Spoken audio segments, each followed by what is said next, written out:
ដីស្រឡាញ់មិនកំណត់លើតែសម្បងក្រៃខ្ញុំប្រើពាក្យនេះសម្រាប់លួងចិត្តខ្លួនឯងរាល់ថ្ងៃរូបរាងមិន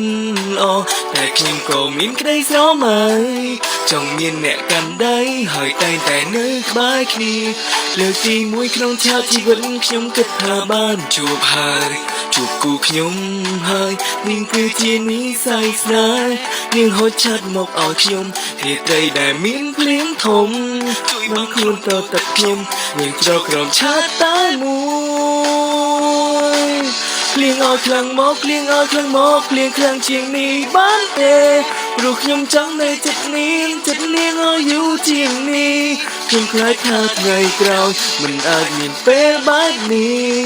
ហើយអាចលែងបានជួបមុខនាងដងទៀតនោះទេយឺតបានទេដើរយឺតបានទេយឺតជាងនេះបានទេដើរចិត្តគ្នាបានទេស្រឡាញ់នាងមែនតែនហើយអូនឃើញទេពាក្យស្នេហាបានចាលើមុខបងហើយអរគុណដែលមើលបងត្រានត្រើយអរគុណមិនគិតលើបងឡើយដូចជាអ្នកដទៃ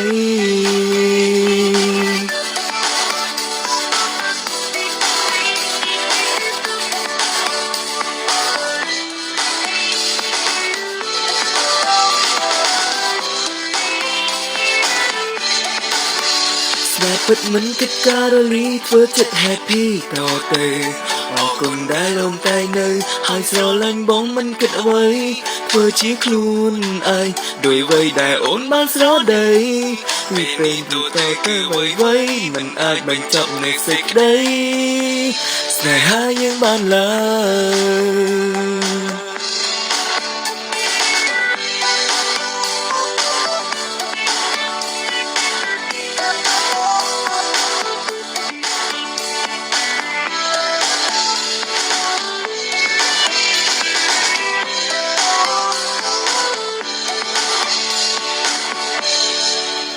ភ្លៀងឲ្យខ្លាំងមកភ្លៀងឲ្យខ្លាំងមកភ្លៀងខ្លាំងជាងនេះបានទេព្រោះខ្ញុំចង់នៅចិត្តនាងឲ្យយូរជាងនេះខ្ញុំខ្លាចថាថ្ងៃក្រោយមិនអាចមានពេលបែបនេះហើយអាចលែងបានជួបមុខនាងដងទៀតនោះទេយឺតបានទេដើរយឺតបានទេយឺតជាងនេះបានទេដើរចិត្តគ្នាបានទេស្រឡាញ់នាងមែនតែនហើយអូនឃើញទេពាក្យស្នេហាបានចាលើមុខបងហើយអរគុណដែលមើលបងត្រានត្រើយអរគុណមិនគិតលើបងឡើយដូចជាអ្នកដទៃ